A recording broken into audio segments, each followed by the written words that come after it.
Sean Tucker, fast, fast, fast. This is a guy that is absolutely blazing fast wherever he touches the ball. He can take any carry to the house. High school 100-meter champion, high school 200-meter champion. He is so explosive. 3-star recruit at high school, 5'10", 210 pounds, ticks the size box, put up some really impressive stats. This is a guy that as a sophomore rushed for almost 1,500 yards, went over 1,000 yards this last season. He's also got work in the receiving game. The yardage totals aren't great, the touchdown totals, but this last year he saw 52 targets. That shows to me that they trust him, they relied on him. In terms of what we like to see, I think that the receiving work perhaps leaves a little bit of exaggeration in terms of the route running ability. I think he's competent. He's not elite. He's not a player that's going to get flexed out wide.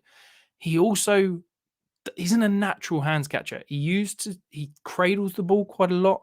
I don't think he's necessarily a player that you can rely on going up and getting the ball. He's a player that we're probably going to see more utilized in checkdowns and the screen game, almost a bit like a very different type of player. But in the receiving game, I see him a bit like Derrick Henry in terms of you can't rely on him as a elite receiving back, but you want to get the ball in his hands in space so he can go to work for different reasons, because he is lightning fast. I think that in terms of running the ball, I have real questions about his vision. He doesn't set up defenders. He doesn't set up rushing lanes. He misses cutback when there are opportunities to. I think that there's a little bit left to be desired in terms of that, but hopefully we can address that in the next level. Hopefully he can get with a good coaching staff that will help work that around. Overall, I'm concerned about Tucker. I think there's a lot to like, and I think that if he gets a good coaching scheme and a good offense, I think he could be incredible. You put him in a Shanahan-style system where he can utilize that one cut and go and the high-end top speed, I think he could be incredible. But my concern is that the receiving work's okay, not elite.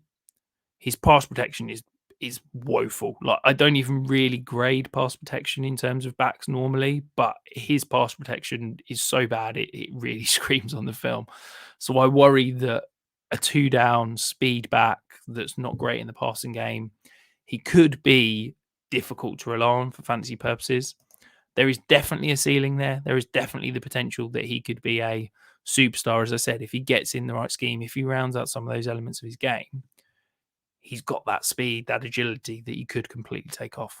But it's going to be a wait and see with him. And, as a flyer at the back end of the first, early second rounds, he could be someone that I'm left with egg on my face this time next year, because he could easily outproduce what I'm saying he could. But he's probably a guy that I'm going to have a few shares of, but I'm not going to be overdrafting. I think there's going to be someone in almost every league that falls in love with him and sees the elite potential, particularly when he puts up decent numbers at the combine.